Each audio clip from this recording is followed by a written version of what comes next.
A Biblioteca de Metal enterrada na Índia.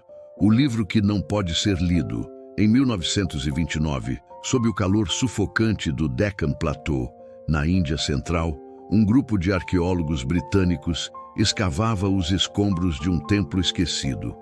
O local não constava em nenhum mapa. Não havia registros históricos, apenas lendas, sussurradas por monges locais, de um templo que falava com as estrelas. Mas o que encontraram naquela manhã de abril não era mito, era metal. 12 placas, cada uma do tamanho de uma lápide, cada uma pesando mais de 30 quilos, cobertas por símbolos que pareciam dançar sob a luz do sol, como se estivessem vivos. Ninguém conseguiu lê-las, ninguém ousou destruí-las, e ninguém até hoje sabe o que elas dizem. Mas uma coisa é certa, esse não é um livro humano. O templo ficava a 40 quilômetros de Hyderabad, escondido por uma densa vegetação que parecia resistir até mesmo às monções. Não havia estradas, nenhum sinal de ocupação humana recente. Apenas colunas quebradas, esculturas desgastadas pelo tempo, e uma escada que descia para as entranhas da terra. Os arqueólogos, liderados pelo Dr. Arthur Pembroke, esperavam encontrar cerâmicas, moedas, talvez um santuário menor.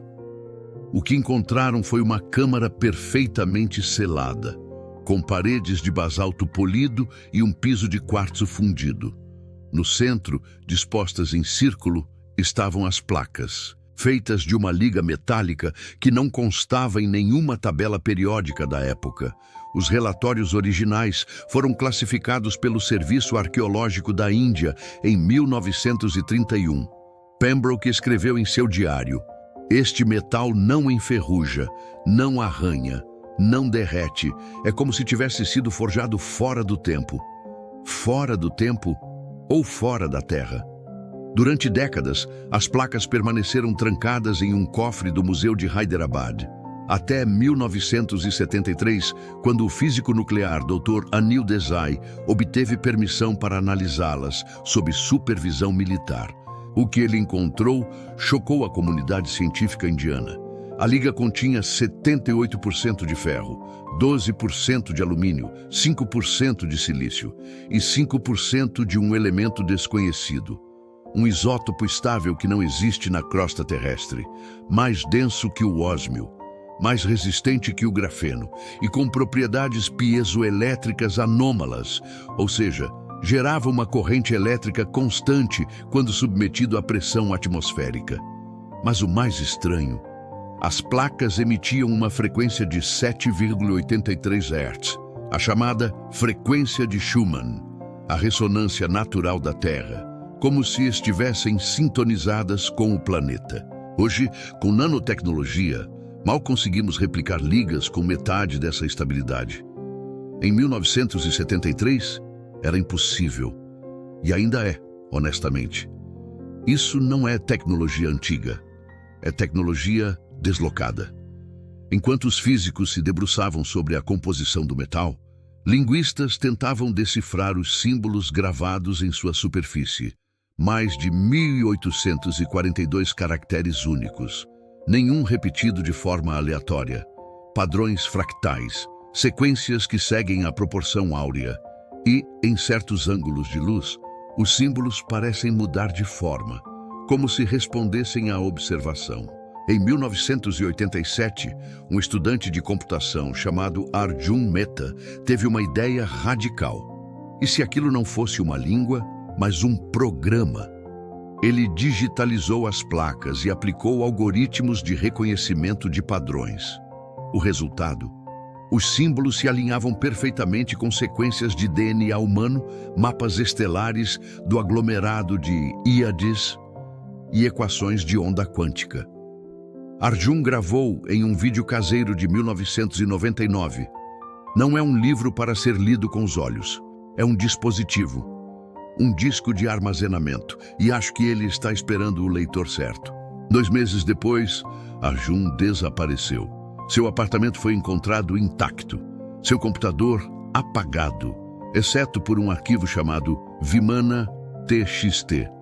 Nele, apenas uma frase: eles voltarão quando o céu se dividir. Os Vedas, textos sagrados hindus com mais de 5.000 anos, falam de máquinas voadoras chamadas Vimanas, construídas com metais que não enferrujam e que cantam com o vento. Um tratado chamado Samarangana Sutradhara descreve em detalhes técnicos como fundir Loha Agni, um metal celestial, para criar veículos capazes de viajar entre mundos.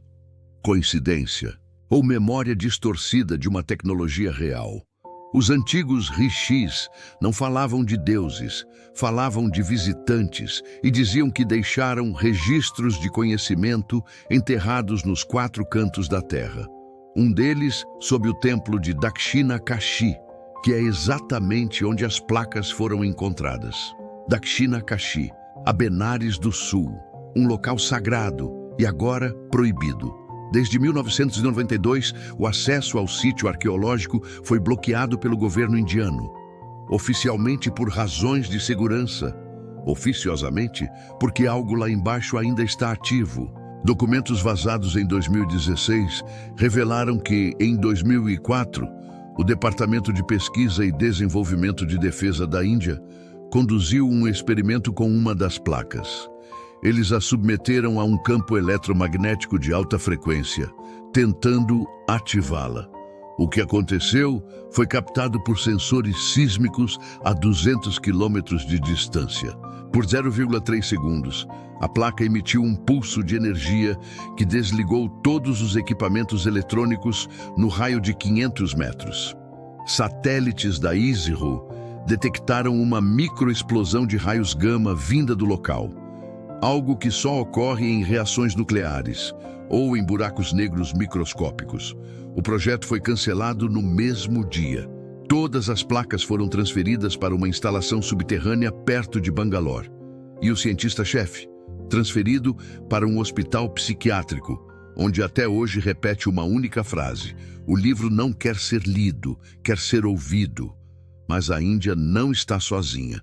Em 1940, no Tibete, monges relataram tábuas de ferro cantante, escondidas no mosteiro de Baigong. Na Colômbia, em 1961, mineiros encontraram discos metálicos com símbolos idênticos aos da Índia. E em 2022, sob o gelo da Antártida, cientistas detectaram inscrições com a mesma estrutura fractal. É como se uma mesma civilização ou uma mesma inteligência tivesse deixado estações de conhecimento espalhadas pelo planeta, marcadores, arquivos de backup. Mas por quê? Se uma civilização avançada previu um colapso global, um dilúvio, uma inversão magnética, uma guerra, poderia ter enterrado seu conhecimento em materiais indestrutíveis, para que quando a humanidade evoluísse o suficiente, pudéssemos recuperá-lo e não repetir os mesmos erros. Em 2023, a bioengenheira Dra. Meera Kapur teve uma ideia radical. E se o leitor certo não fosse uma máquina, mas um ser humano? Ela descobriu que os símbolos das placas correspondem a pontos específicos no córtex cerebral humano, áreas ligadas à intuição, à percepção temporal e à consciência expandida. Então, ela construiu um capacete de EEG modificado e o conectou a uma réplica 3D das placas.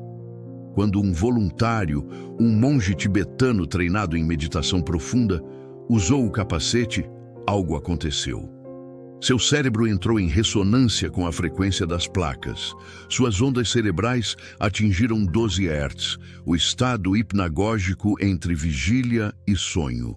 E ele começou a falar em uma língua que não existe. Traduzido por algoritmos de IA, o discurso continha 3 frases. A semente foi plantada. O ciclo termina em 2045. Preparem-se para o retorno. O monge acordou sem memória do que aconteceu. Mas seus olhos estavam diferentes, mais escuros, mais profundos, como se tivessem visto algo além do tempo. Hoje, as placas estão sob custódia conjunta da Índia, do CERIU e da Agência Espacial Europeia. Um protocolo secreto chamado Projeto Veda foi criado para estudá-las. mas com uma regra clara: nada pode ser divulgado ao público, porque o que está escrito nelas não é apenas história, é futuro, tecnologias de energia limpa, métodos de cura celular, mapas de portais gravitacionais, mas também avisos. Avisos sobre o que acontece quando uma civilização descobre o segredo do espaço-tempo e tenta controlá-lo. Um cientista anônimo, em entrevista gravada com voz distorcida, disse: "Não é um livro, é um teste, e estamos sendo avaliados. A cada ano que passa, a humanidade se aproxima do limiar. Se escolhermos sabedoria, herdaremos o conhecimento. Se escolhermos poder, desapareceremos como os que vieram antes." As 12 placas continuam em silêncio, guardadas, observadas, esperando, não por uma chave, não por uma senha, mas por uma mudança na consciência humana. Porque talvez o maior segredo não esteja no que elas dizem, mas em quem somos capazes de nos tornar para entendê-las. O livro não pode ser lido, até que estejamos prontos para ouvir. Este relato é baseado em relatos históricos, documentos desclassificados e pesquisas científicas em aberto. Alguns eventos foram dramatizados para fins narrativos. O mistério das placas metálicas permanece oficialmente não resolvido. Neste documentário épico, investigamos arquivos secretos do governo indiano, textos védicos esquecidos, experimentos proibidos e a conexão com outros livros metálicos ao redor do mundo. Inscreva-se no Curiosidades do Mundo para mais histórias reais que desafiam a ciência, a história e a realidade. Deixe seu like se você acredita que há conhecimentos antigos que ainda não podemos compreender. Comente abaixo. Você acha que o livro de metal é um aviso ou um convite?